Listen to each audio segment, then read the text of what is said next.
This video features Roland Schoeman and the type of freestyle that has helped him win 3 Olympic medals. Roland has equaled or broken 7 world records and is the current world record holder in the 50 and 100 meter freestyle short course and in the 50 meter butterfly long course. Roland is one of the most talented sprinters in history. When we watch him at full speed, it's hard to see the technical elements that make him so fast. But in this video, we'll slow things down so that you can see how Roland catches and pulls,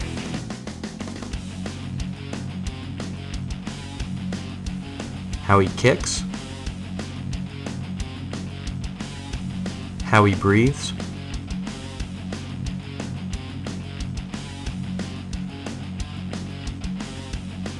and how he aligns his body for maximum power.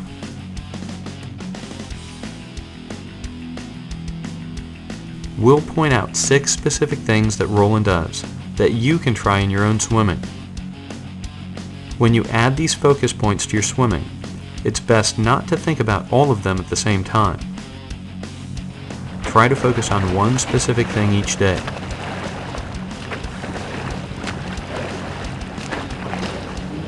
And when you work on these techniques, it should always be in addition to what your coach is asking you to do, not in place of. All great swimmers will tell you, don't be afraid to try something new. Keep searching until you find the style and technique that's right for you. Now let's see what world record holder Roland Schoeman does that you can do in your own swimming.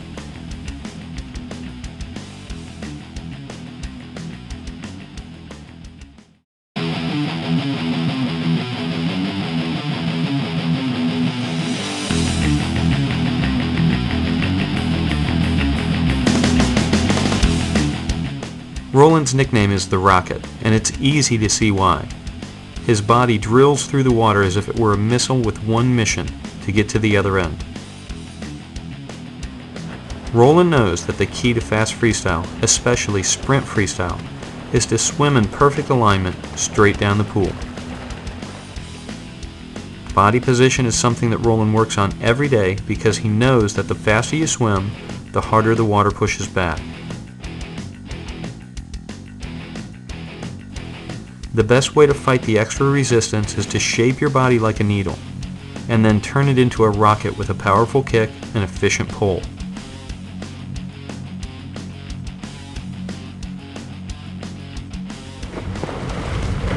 In the next few clips, try not to watch Roland's kick and pull. Focus on his body as a whole, how it's shaped and how it's aligned in the water.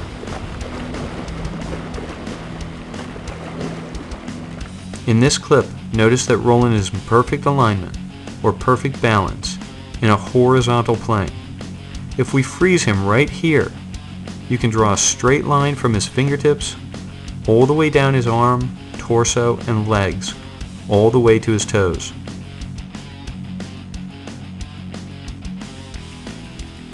Roland's hands, head, hips, and feet are connected in one straight line, and he maintains this long clean line through every part of his stroke cycle.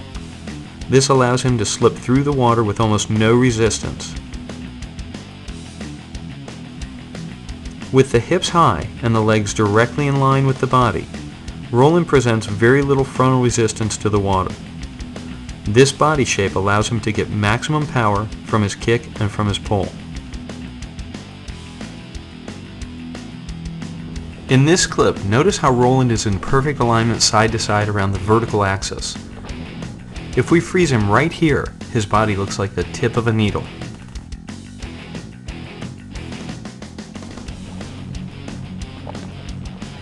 And as he swims toward you, it's as if he were strung on a wire, or as if his body were rotating on a spit.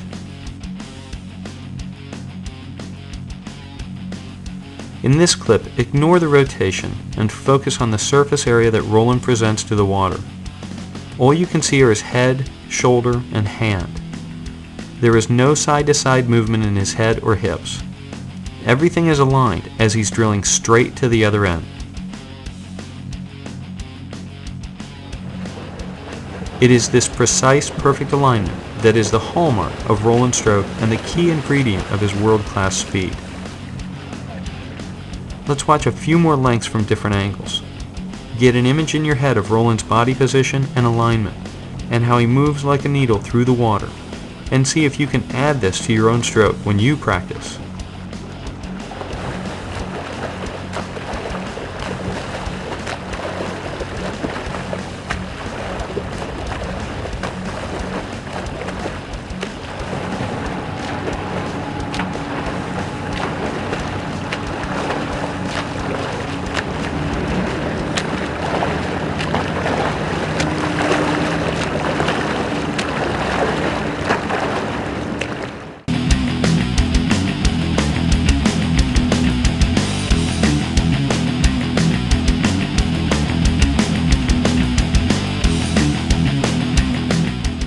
Let's face it, if you want to go under 22 seconds for a 50 meters long course freestyle, you need to focus on your kick.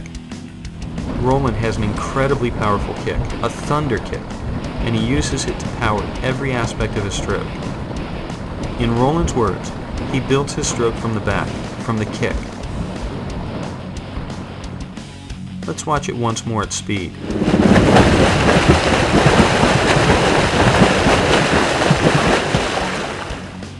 Then slow it way down to look at the fine points of the kick and how Roland uses it to drive the rest of his stroke.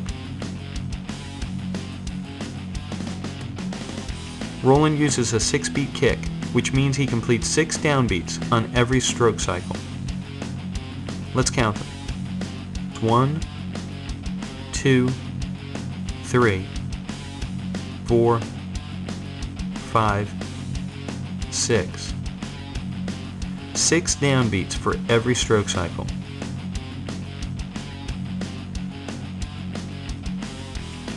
We'll speed it up just a bit to see the rhythm and flow, and to notice how steady the beats are, even when he turns for a breath. Roland throws in a slightly bigger down kick as his right hand enters and extends, but he still maintains steady rhythm with the kick. There are no pauses or stops. In these next few clips, notice how the kick is connected to the hips. Notice how Roland uses the kick to drive the rotation. If we slow that down and freeze frame it right here, we get a snapshot of Roland as he prepares for the most powerful part of his stroke. His left hand is anchored out front. His right hand is poised to enter the water. His left hip is rotated to its deepest point, and his feet are at their widest separation, which means he's getting ready for the most powerful downbeat of his 6 kicks. Roland uses the down kick to drive the hand to full extension and to drive his rotation. By the next freeze frame, his right hip and right foot are down. The right arm is extended and the pole is complete. As Roland continues in slow motion, focus only on the connection between the kick, the hips, and the hand. Watch how the down kick drives or snaps the hips into rotation and drives the hand into full extension. And notice that the kick never pauses or stops. Roland uses a steady, consistent kick to power a steady, consistent rotation. In the next few clips, let's look at the amplitude or width of Roland's kick. As you can see, he makes quite a bit of whitewater on the surface. If we slow it down, we can see that on nearly every kick, the top of Roland's foot clears the water. This gives him more foot speed than if the kick remained below the surface. On each kick, he's catching a bit of air and dragging it down. This allows his feet to travel quicker through the water.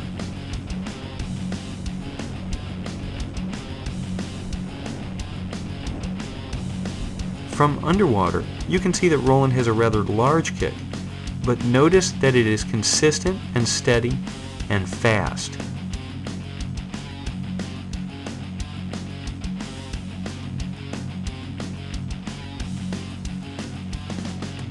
Roland kicks from his thigh, but he also bends his knee to add a snapping action to his kick. If we slow it down, you can see that he works the up kick just as much as the down kick.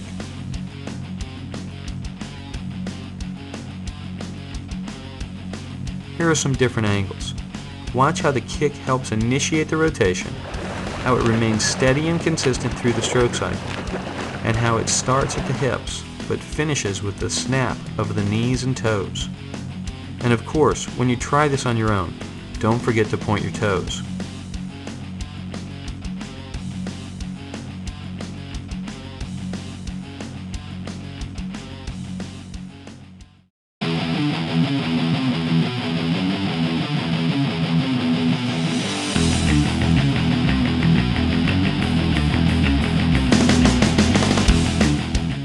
One of the signatures of Roland's stroke is that he separates his thumb from the rest of his hand during the catch and pull.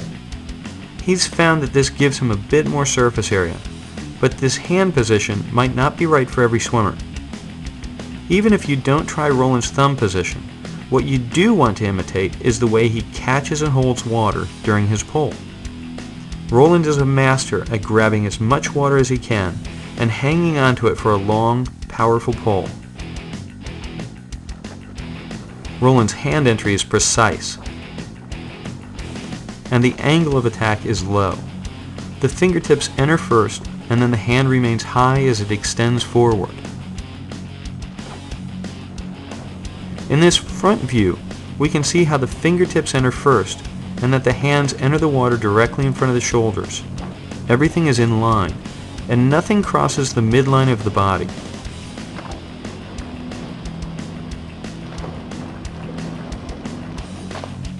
Notice that Roland's hand is ready to grab water the instant it enters. By the time the arm is fully extended, all the bubbles have fallen off the hand and the catch happens seamlessly. By keeping the catch high and letting the hand extend into new water, water that has no bubbles, Roland finds a more solid surface to anchor his hand, and his pull takes less effort.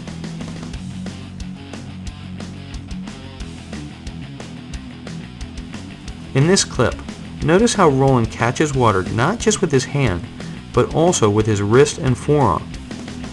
It's the high elbow that allows him to get this tremendous amount of surface area. The high elbow turns Roland's forearm into a huge paddle that he uses to pull himself forward.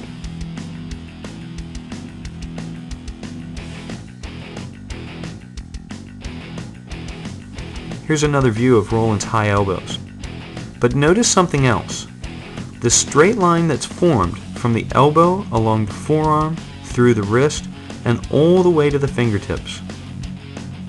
Throughout the pull, this giant paddle never bends. The elbow never drops. The wrist never collapses or wobbles. The palm, wrist, and forearm never let go of the water.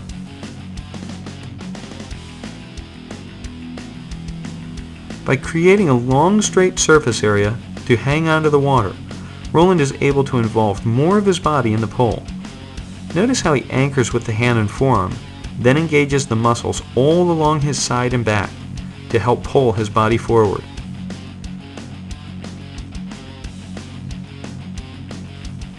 Because he never lets go of the water, Roland is able to get great rotation and exceptional hand acceleration through the pull.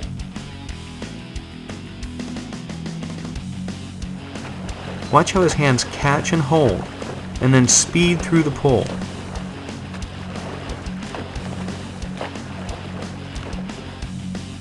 Let's watch all of this from underwater.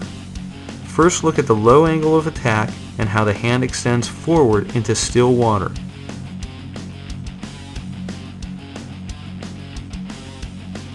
Then look for the high elbow as Roland grabs an entire armful of water from fingertip to elbow and never lets go.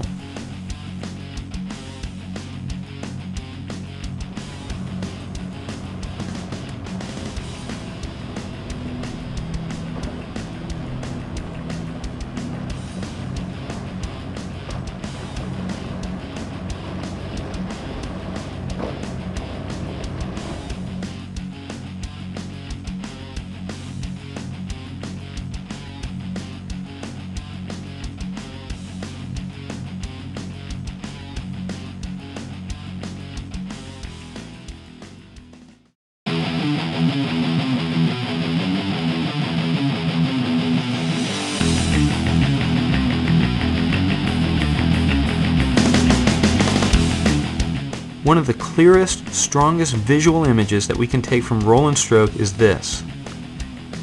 On every stroke, for a brief instant, Roland extends front to back with his hands.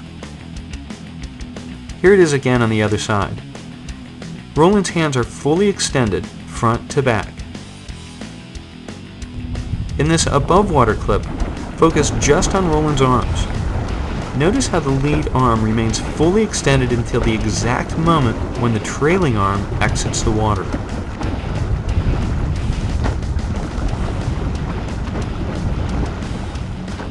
From underwater, you can see how this front-to-back extension contributes to Roland's world-class speed. First, let's look at how it affects Roland's balance, or body line. When the hands are extended front to back, notice the needle-like shape of Roland's body. On every stroke, Roland's front-to-back hand extension gives him a sleek, streamlined, and horizontal body position. There's no resistance. For the brief moment that his hands are extended and his body is long, Roland travels forward with almost no drag, carrying all the speed generated from his kick and pull.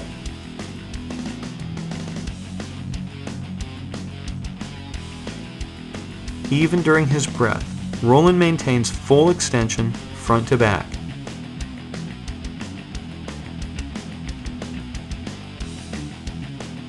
Roland waits until the rear hand exits the water to initiate the catch with his lead hand and to begin the pull.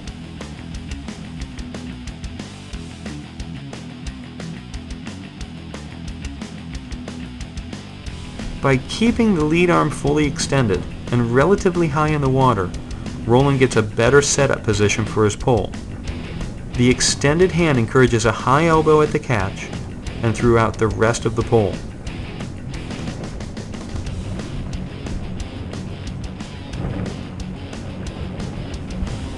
On the next clip, watch how Roland's hand accelerates through the pull. This acceleration is encouraged by the fact that the lead hand remains stable and out front until the rear hand finishes the pull.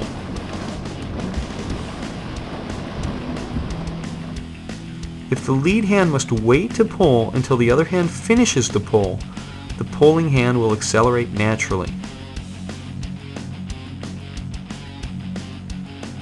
Finally, extending front to back on every stroke encourages a low breath, which is the topic of our next focal point.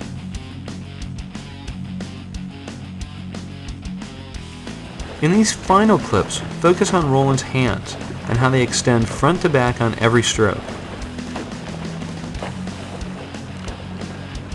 This is a key element of Roland's stroke, and it is the easiest element that you can add to your own stroke.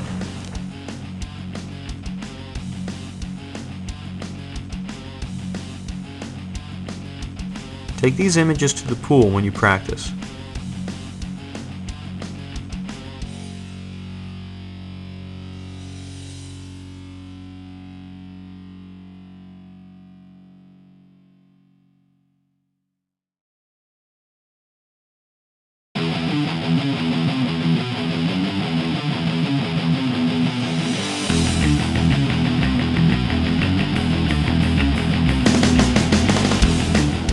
If you want to excel at sprint freestyle, you have to move directly forward with no wasted motion.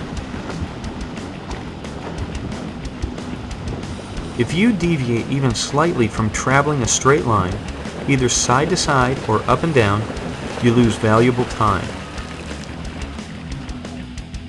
To minimize side to side motion, Roland extends front to back on each stroke.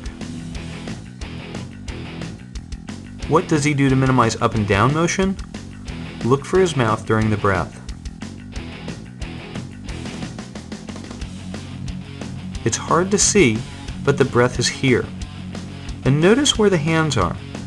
Roland starts his breath at the exact moment his hands are extended front to back.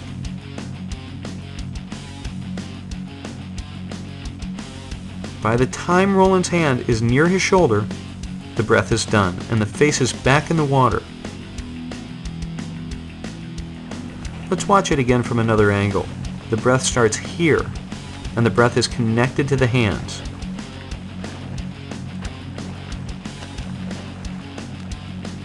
From underwater, you can see that the breath does nothing to upset Roland's horizontal balance.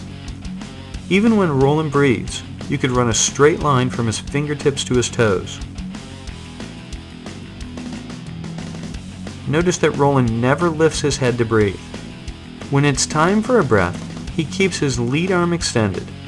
He gives a little turn with his body and head, gets his air, and then returns his face to the water. The breath is very relaxed and very, very low. When Roland is traveling at speed, his head and shoulder create a trough, and he finds his air inside the trough, right at the surface of the water.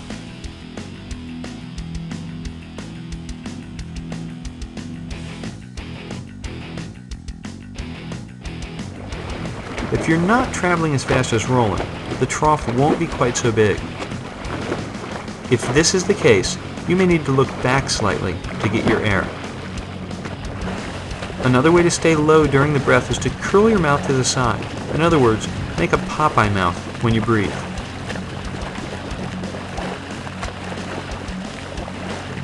As you can see, part of Roland's mouth is still visible underwater during the breath, which means he's curled the other part of his mouth up to air.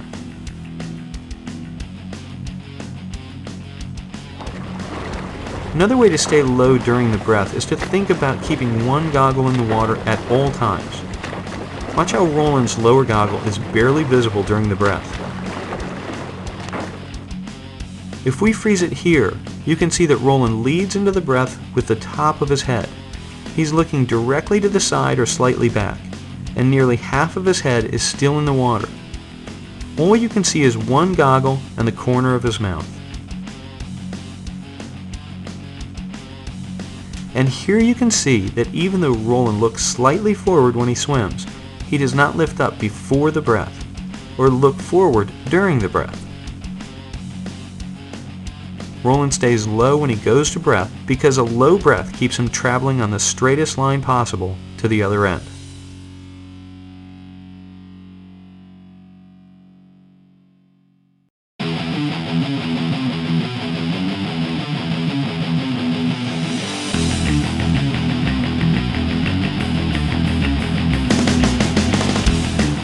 Every aspect of Roland's stroke is designed to send him forward in a direct line. His arm recovery is no exception. Roland uses a high elbow recovery that keeps his hands and arms close to the body as they move forward. The hand is relaxed and low and travels directly forward rather than swinging out and around or up and over. As we slow things down for a closer look, notice that the first thing out of the water is the elbow. Roland lifts with the elbow and keeps the elbow higher than the hand, all the way through the recovery. Here's another angle where you can see that Roland finishes his pull here, with his hands extended front to back. But then in the next frame, it's the elbow that lifts and not the hand. The pulling hand finishes in full extension, but then relaxes as the elbow takes over. In this clip, notice that when Roland lifts with the elbow, he also lifts and throws with the shoulder. You can see that the shoulder is almost entirely clear of the water.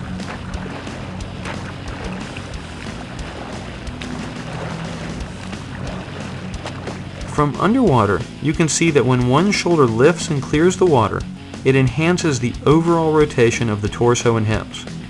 Notice that the top shoulder has disappeared and that the bottom hip is angled down.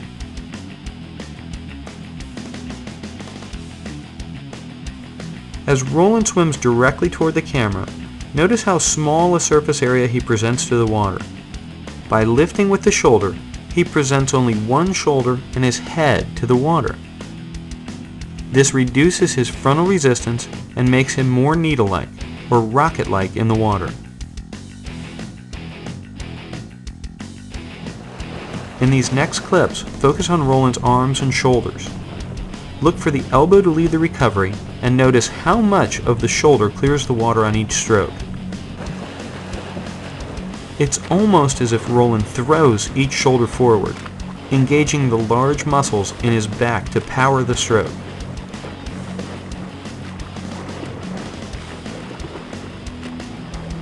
This kind of shoulder throw is hard to maintain for more than a sprint, but it's one of the hallmarks of Roland's stroke and one of the keys to his success.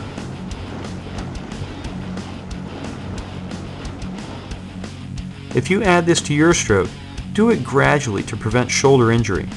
It's best to focus first on lifting the elbow to initiate the recovery. This will give you a clean line, a relaxed recovery, and natural rotation.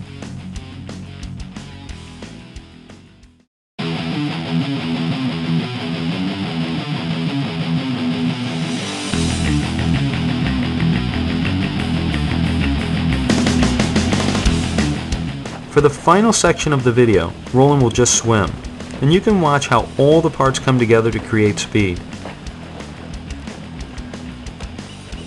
Try to pick out the things we focused on.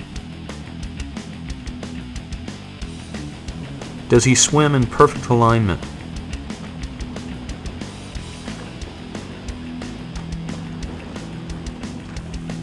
Does he have a steady kick that drives his rotation? Does the kick help to drive his lead hand into full extension?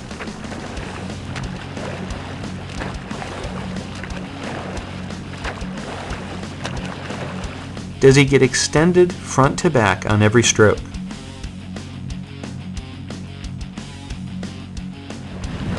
Can you see his breath, or is it low and hidden?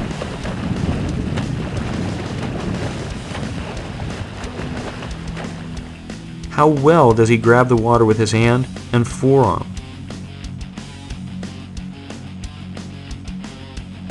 And is he lifting with the elbow and shoulder to start the recovery?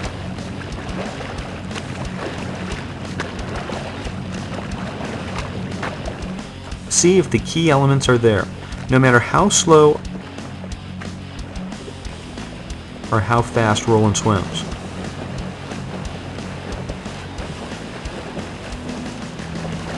As you add these focus points to your own swimming, remember to work on just one thing at a time.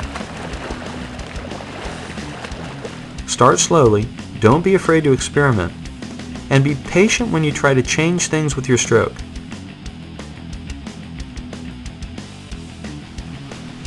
As Roland will tell you, never give up. Believe in the impossible. This is the beginning. Now it's up to you to add focus to your training.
Actually, when I was 6 years old, I swam for a couple of months and decided that that really wasn't for me. I just couldn't imagine staring at a black line every single day for the rest of my life. And actually, only got back into swimming at the age of about 15 and started competing again competitively.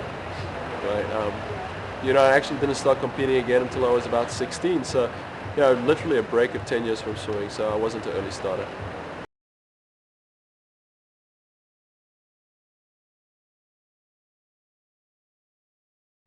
I actually got into swimming to impress a girl. She was on the club team, and I thought, hey, well, you know, she's kind of cute, and maybe if I join the swim team, I'll show her that I'm interested. And we ended up dating for a couple of months, and yeah, the rest is history, I guess.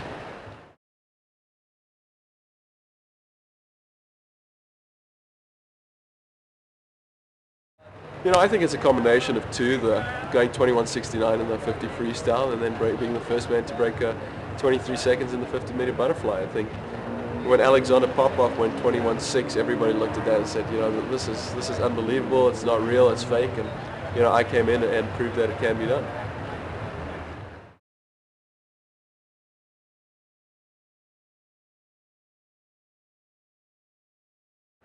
Rick DeMont, without a doubt. You know, this guy is somebody that doesn't get too scientific.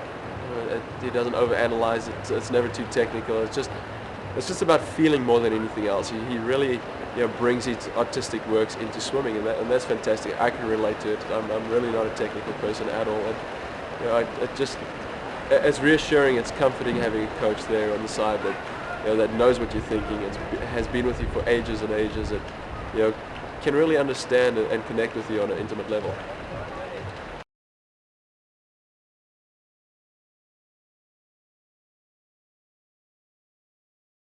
I think a lot of things. I think it's you know, will, determination, the drive to succeed, you know, just a general belief in yourself and your abilities. If you don't believe that you can achieve something, you never will.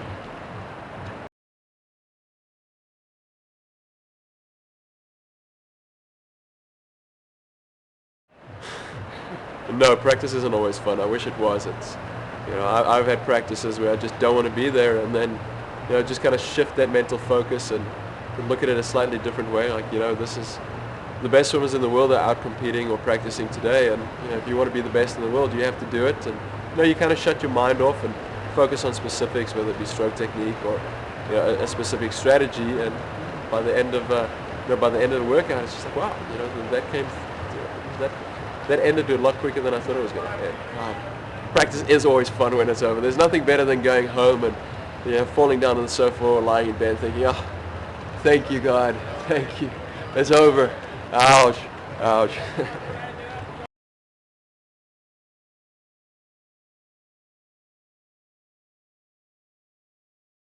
I think a tip that I have is something that I've learned. It's, you know, when I started swimming, I identified aspects of my stroke or my start specifically, and I bought videotapes from the United States. I mean, at that point in South Africa, we didn't have the luxury of having videotapes there at our beck and call, so I bought about 5 or 6 DVDs or, you know, beta tapes back then, and you know, I'd watch it over and over and over, and I'd videotape myself over and over, and just kind of see what I needed to do to be better. And you know, it was that, you know, that drive, that determination, that will to succeed that kind of got me through it. And you know, you're going to have ups and downs, and it's a matter of, you know, when you aren't succeeding and when you're swimming slowly, it's a matter of you know, identifying something that you need to work on and correcting that. And you know, like I said, you're going to have waves. You're going to be fast, sometimes slow.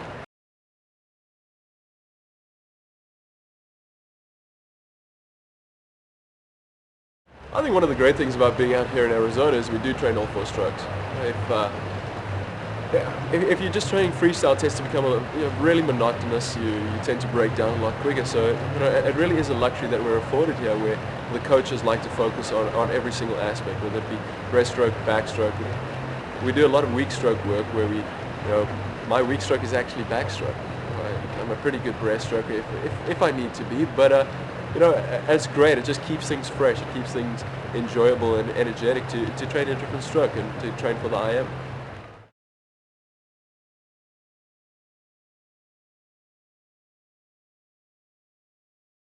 You know, when I am training, it's fine to have an idea of 5, 6, 7 different things that you want to specifically focus on. I know that, you know, I want to think about my catch. I want to think about, you know, extension through the back. I want to think about my kick, my hip rotation. But you know, at the end of the day, you can really only focus on one specific thing. You know, and whether you specifically concentrate on your catch for 125, and you know, then you work on your kick for another 25. You really have to break down your workouts into specifics. And you know, if you try and think about too much, you're really not going to accomplish anything.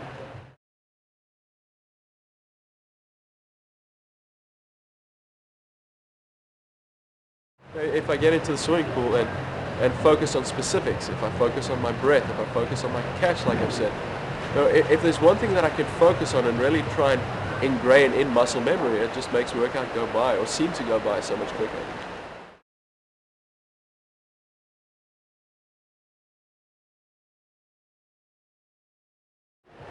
You know, part of the warm-up we do is around about an hour before the event starts, we'll get in and swim for about half an hour, and literally 20 minutes before my race, I'm really not focusing in very much. That's kind of my downtime before I race. You know, whether I'm sitting with legs up or doing a light stretch or you know, just smacking my muscles. It's just those last 20 minutes, I really am just in the zone. I'm really focused, and I know what the task is at hand, and you know, I'm just going to go out there and let all cylinders fire.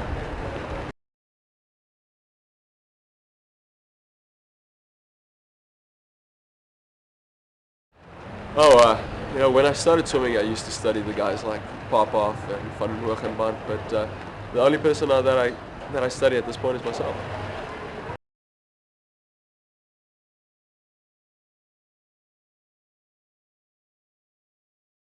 You know, I think the sky's the limit, or the pool's the limit if you wish. I think, you know, for so long we've had so many guys just saying that 21.6 is about the limit, or 47.8 is the limit, and I feel that's just, you know, that's ridiculous. When Mark Spitz won his 200 freestyle at the Olympics, he won it in a 152.7, and now Michael Phelps is going 152.0 in the 200 fly. You know, so these are limits that nobody ever believed was possible. And you know, frankly, in the 100-meter freestyle and the 50-meter freestyle, in any single race, the only barrier that we have is the mental barrier that we put on ourselves. And you know, that's why I swim my 50 freestyle the way I do. That's why I swim my 100 freestyle taking it out in 22.4, because that is the future. But you know, my goal is to take it out in 22.4 and bring it back at 25.0.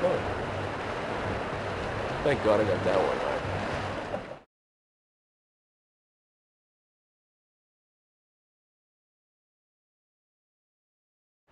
Actually, not very much. When I'm behind the blocks, one of the thoughts that goes through my head is my strength is in the Lord.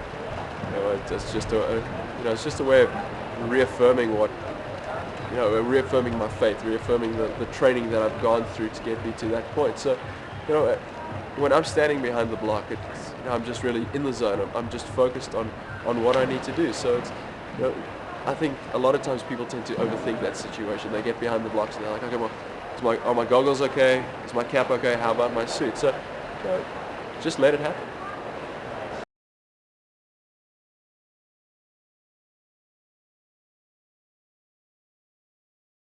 I used to be one of those guys that would, after workout, have four McDonald's cheeseburgers, and, you know, a chocolate shake and fries and an apple pie. And, you know, I needed to keep this figure slightly more trim than I was getting. But you know, a perfect day of eating for me is waking up in the morning, having a low glycemic index breakfast.